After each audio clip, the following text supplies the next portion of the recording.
항상 생각이 많고 복잡한데 좀 어디 해결할 수 있는 방법 없을까요? 꿈꾸고 원하는 인생을 살고 싶지만 머저리들 때문에 집중이 안 되는데 근본적인 원인이 뭘까요?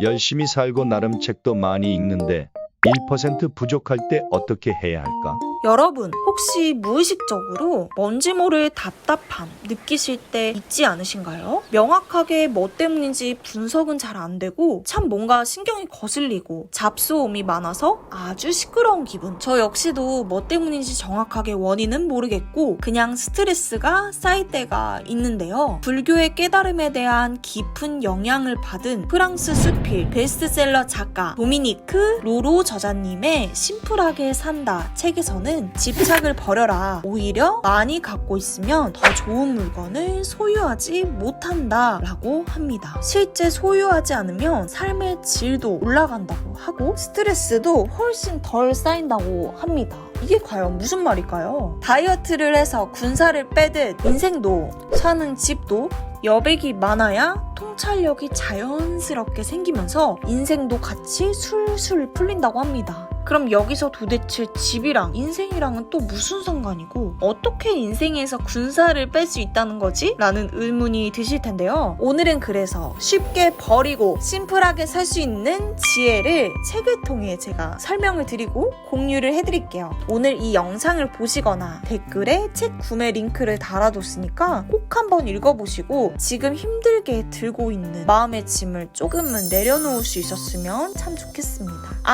참 그 전에 먼저 저랑 같이 심플하게 인생 살고 싶은 분들은 좋아요 꾹 구독 꾹 눌러주시는 거 잊지 마세요.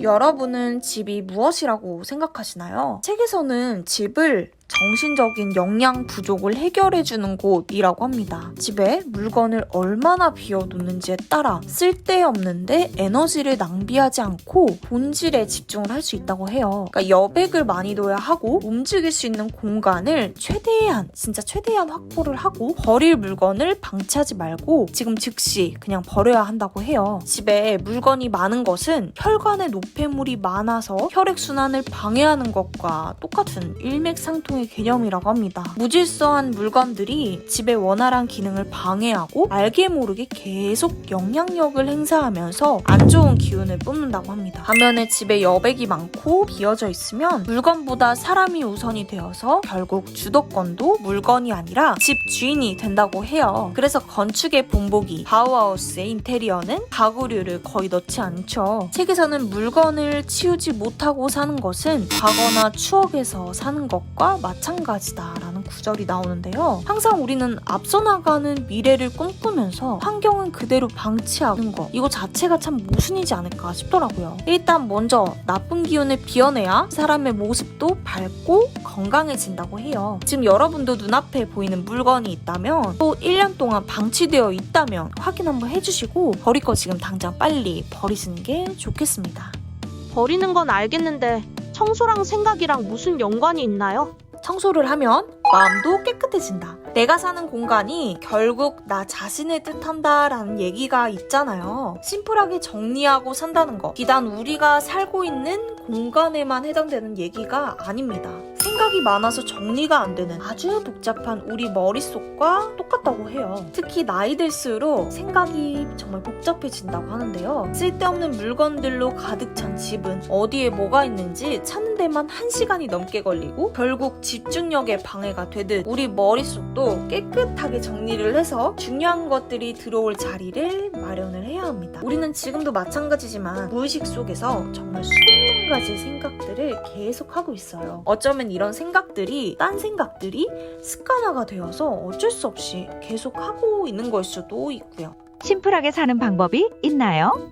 그럼요. 특히 집중해서 일을 해야 하는데 자꾸 딴 생각이 들면 곤란할 때가 정말 많잖아요. 딴 생각은 내가 해결하지 못한 하나의 허상의 개체가 눈에 보이거나 들리지도 않고 그냥 머릿속에만 계속 둥둥 떠다니니까 괜히 이걸 손으로 잡고 싶으니까 계속 이걸 이제 연쇄적으로 생각을 하게 되는 것 같더라고요. 걱정하던 것이 실제로 일어날 확률이 거의 10%도 안 되는 것처럼 실제로 별 가치가 없을 확률도 크다는 사실을 아셔야 합니다. 이렇게 생각을 해보시는 거 어떠세요? 딴 생각을 아직 먹을 수 없는 조리가 되지 않은 음식이다 라고 생각을 하고 재료들을 도마 위에 올려놓고 확실하게 내 눈으로 직접 한번 봐보세요. 그러니까 더 정확하게는 대충 메모지에다가 떠오르는 생각들을 그림으로 그리거나 글로 한번 적어보고 그대로 그냥 냅두시는 거죠. 다시 본 일에 집중을 하고 다시 메모해둔 재료들을 확인을 하면 쓸모없는 것들이 생각보다 훨씬 많다는 사실을 깨달으실 거예요. 뿐만 아니라 이 심플하게 산다 책에서는 이 떠오르는 생각, 문제에 대해서 계속 관심을 갖게 되면 이 문제는 풍선처럼 점점 더 불어나서 커진다고 합니다. 더 나아가서 이 문제를 그냥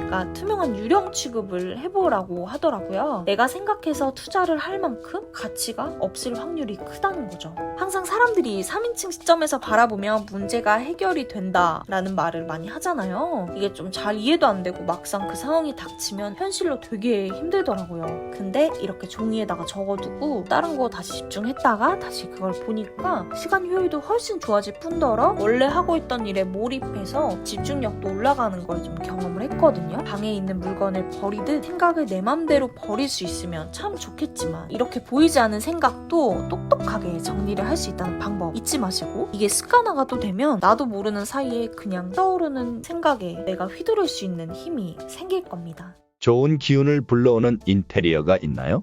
네, 책에서는 가장 먼저 필요 없는 물건을 일단 버리는 것에 대해 과감해지라고 하는데요. 물건에는 파장이 있다고 합니다. 부정적인 기운이 있는 물건은 특히 옷장에 옷 이상하게 가득 차 있는데 입을 옷이 없었던 적 있지 않으세요? 책에서는 한 명의 사진작가가 전 세계를 다니면서 조사한 결과 몽골인은 평균 300개, 일본인은 6,000개 정도를 자신이 소유하고 있는 물건이라고 합니다. 한 사람이 소유하는 물건은 캐리어 2개 정도에 전부 담을 수 있을 정도로 최대한 줄여야 된다고 해요. 또 1년 이상 사용하지 않은 물건이지만 추억이 깃들었다고 해서 갖고 있으신 분들 계시는데요. 이분들은 정말 너무 아쉽다 하시면 사진으로 남겨놓으시고 버리세요. 진짜 정 버리기 힘들다면 집에 불이 나서 어쩔 수 없이 버려야 하는 상황을 상상을 하고 다시 사야 할 목록을 작성해 보는 것도 하나의 방법이라고 합니다. 이렇게 하다 보면 내가 진짜 필요했던 건지 아니면 그냥 나의 욕심 때문에 억지로 쥐고 있었던 건 아닌지 객관적으로 판단이 된다고 해요. 또 책에 나오는 풍수학에 따르면 현관에는 화초를 두는 게 좋고 방 모서리처럼 모가 나 있는 부분은 최대한 둥글게 만들어서 부드럽게 만들어야 운이 막히지 않고 집 전체가 순환이 잘 된다고 합니다. 이런 기운들은 우리가 살면서 느끼는 에너지랑 밀접한 관계가 있어서 집에 죽어있는 식물이나 먼지가 쌓여있거나 벌레가 많거나 하면 무의식적으로 나도 모르게 절망감을 느끼게 된다고 해요. 그러니까 차라리 최대한 다 버리고 깔끔하게 만들어서 심플하게 해놓고 사는 게 정말 베스트이지 않을까 싶더라고요. 불필요한 것들을 확실하게 지우고 조금 비용이 들더라도 자연 소재의 가구가 결국 우리의 삶을, 인생을 바꾸게 된다고 합니다. 결국 방이든 마음이든 생각이든 공간을 비워내는 것은 여백을 만드는 일입니다. 이 여백이 있는 공간은 모든 게 예술 작품이 된다고 해요. 내 인생의 매 순간도 하나의 작품이라고 생각을 하시고 여백에 내가 원하는 인생을 하나씩 그려 넣어보는 건 어떠세요? 내가 그린 인생이라는 공간에 그려 넣은 다채로운 그림은 머지않아 그 무엇과도 바꿀 수 없는 가치를 환산할 수 없는 예술 작품이 되어서 결국 다시 귀한 행복감으로 돌아올 거라 믿거든요. 여러분들도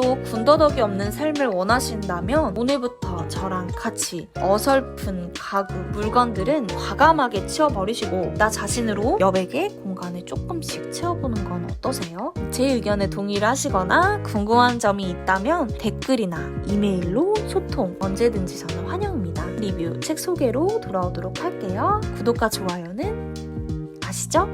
안녕.